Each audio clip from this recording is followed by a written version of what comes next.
안녕하세요. 2월 18일 아침 묵상 함께 시작하겠습니다. 마태복음 14장 22절에서 36절까지 말씀 함께 보겠습니다. 예수님께서는 수많은 무리들을 먹이신 후에 즉시 그 자리를 떠나시는 장면이 22절에 기록되어 있습니다. 예수님께서 즉시 제자들을 재촉하사 자기가 무리를 보내는 동안에 배를 타고 앞서 건너편으로 가게 하시고, 자, 요한복음 6장 15절에 보면 무리들이 예수님의 오병이어 기적을 보고 예수님을 억지로 임금 삼으려는 장면이 기록되어 있죠. 그래서 예수님은 무리에게 그만 가라는 그런 해산의 신호를 보내신 후에 제자들을 서둘러 배에 태워 건너편으로 가게 하셨으며 자신은 산에 기도하러 가십니다. 23절을 보겠습니다. 무리를 보내신 후에 기도하러 따로 산에 올라가시니라.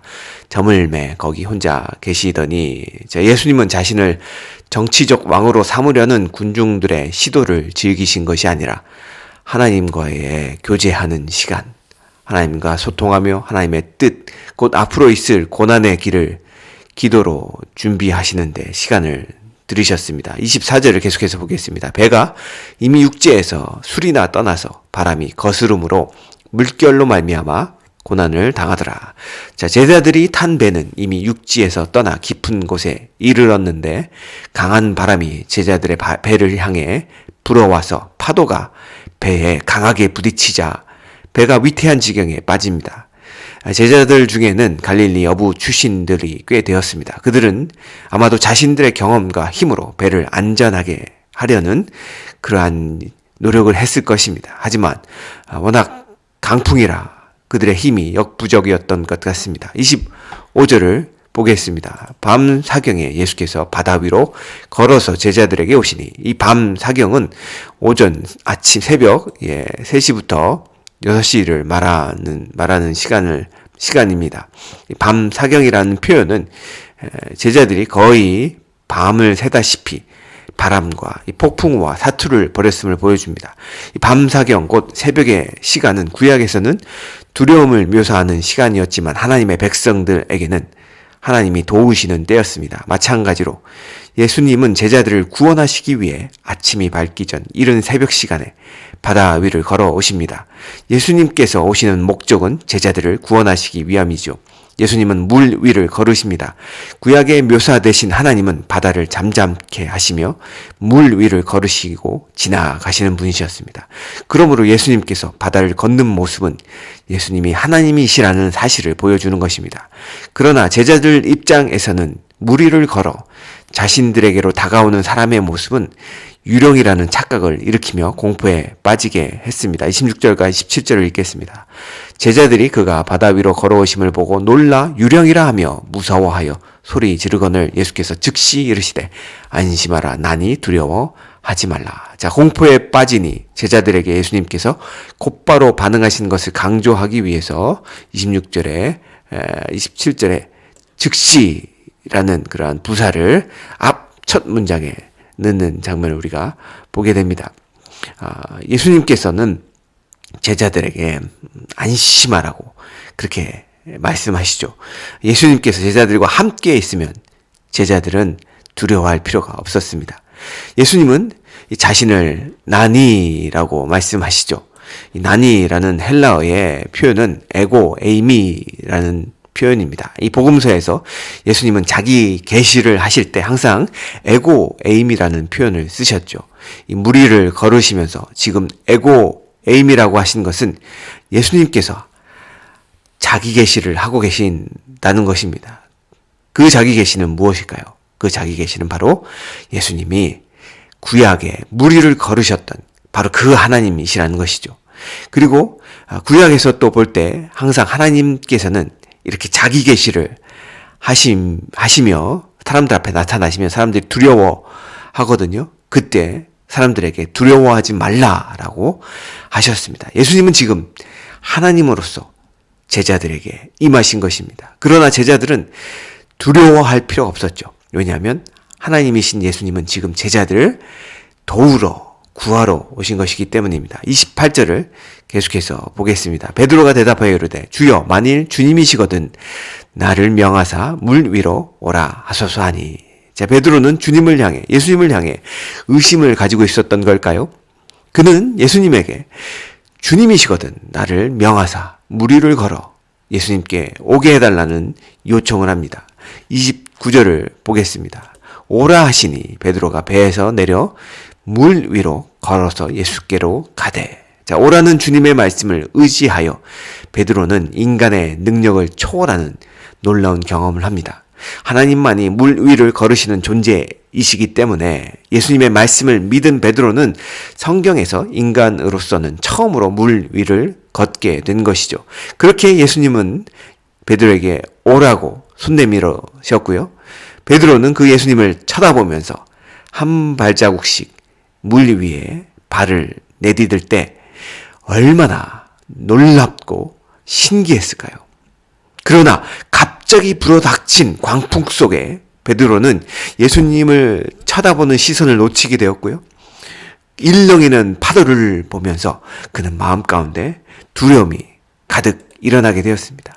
30절입니다. 바람을 보고 무서워 빠져가는지라 소리질러 이르되 주여 나를 구원하소서 하니. 자, 그는 그렇게 예수님에게서 눈을 떼고 그의 현실과 상황을 보게 되자 그것에 압도당해 물에 빠져들게 돼버렸습니다. 사랑하는 성도 여러분, 바람에 압도당해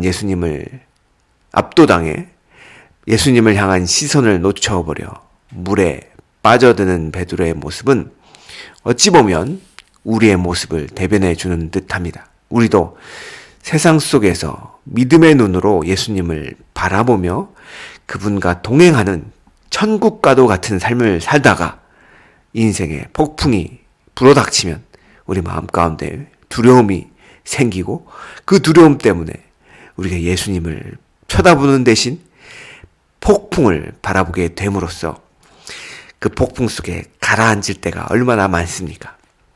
그렇게 우리를 짓누르는 환경 속에 함몰되어 갈 때 우리는 베드로처럼 다시금 예수님을 바라보며 소리질러야 합니다. 주여 나를 구원하소서. 우리의 문제는 우리의 연약함에 있는 것이 아닙니다. 우리는 당연히 인간이라는 연약한 존재입니다.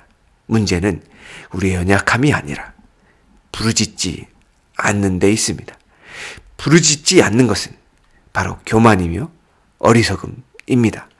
베드로처럼 소리질러 부르짖어야 됩니다. 주님, 나를 구원해 주세요 라고 간구할 때 주님은 그분의 손을 내밀어 우리를 붙잡아 주실 것입니다. 31절을 보겠습니다. 예수께서 즉시 손을 내밀어 그를 붙잡으시며 이르시되 믿음이 작은 자여 왜 의심하였느냐 하시고. 자, 여기서도 즉시라는 부사를 맨 앞에 배치함으로써 예수님의 즉각적인 반응을 강조하시죠. 예수님은 베드로의 손을 붙잡고 나서 믿음이 작은 자여 왜 의심하느냐라며 베드로의 놀란 마음에 중요한 교훈을 주십니다. 베드로는 아마도 평생 이 사건을 기억하며 믿음이 작은 것이 무엇인지 되새겼을 것입니다. 사랑하는 성도 여러분, 우리의 믿음이 작다는 것은 예수님을 보지 않는 것을 의미할 것입니다. 믿음이 작다는 것은 우리를 붙들고 계시는 예수님 대신 우리를 넘어뜨릴 것 같은 환경을 보는 것일 것입니다. 믿음이 작다는 것은 우리 안에 두려움이 싹튼다는 의미일 것입니다. 또 믿음이 작다는 것은 예수님을 향해 의심하는 것일 것입니다.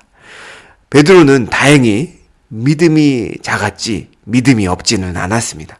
왜냐하면 그는 그를 향해 불어오는 바람으로 파도 속에 빠져들어갈 때 순간 예수님을 쳐다보며 구해달라 외쳤기 때문입니다. 사랑하는 성도 여러분, 우리는 믿음이 약할 수 있습니다.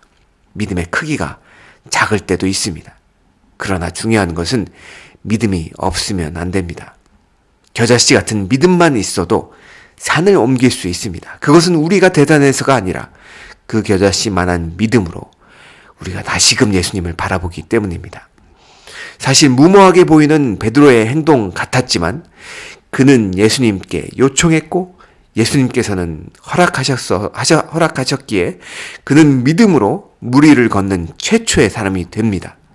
비록 그는 예수님께 향하던 시선을 바람에 빼앗겨 파도 속에서 허위적거리는 그러한 창피를 당했지만 예수님을 향한 그의 간구에 예수님으로부터 즉시 구원받는 경험을 하게 되죠. 그런 상황 속에 주신 예수님의 교훈, 믿음이 작은 자여 왜 의심하느냐라는 말씀은 베드로의 심장에 매우 중요한 교훈으로 아로 새겨졌을 것입니다. 32절과 33절을 읽겠습니다. 배에 함께 오르사 오름에 바람이 그치는지라 배에 있는 사람들이 예수께 절하며 이르되 진실로 하나님의 아들이로소이다 하더라. 자, 본문에서는 예수님께서 배에 오르실 때 풍랑이 멈췄다는 것을 설명합니다. 자, 예수님께서 배 안에 들어오시는 장면은 임마누엘의 주제를 드러내 보여줍니다. 즉 예수님께서 구원하시는 방법은 함께 계시는 것입니다. 예수님의 함께 하심이 베드로와 제자들에게는 곧 구원이었습니다.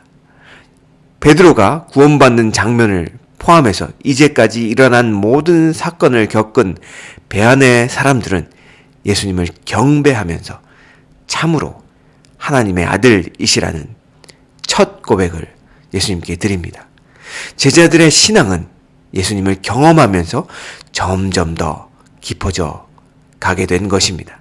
이 출애굽 때 바다에 길을 내셔서 이스라엘 민족을 무사히 건너게 하신 능력의 하나님, 구원의 하나님께서 오늘 본문에서 무리를 걸어 제자들 앞에 나타나셔서 제자들을 구원하시는 하나님이심을 증명하고 계신 것이죠. 자, 사랑하는 성도 여러분, 온종일 일하고 밤새 파도와 맞서 싸웠지만 제자리를 맴도는 그러한 제자들처럼 고단하고 막막한 인생을 항해하고 있는 우리 모습에 우리가 처해 있다면 우리에게 다가와서 안심하라, 두려워 마라고 말씀하시는 예수님을 만나시길 바랍니다. 혹시나 바람 때문에 우리의 눈이 가려워졌다면 다시금 예수님께 구원해 달라고 외치시는 믿음의 사람이 되십시오.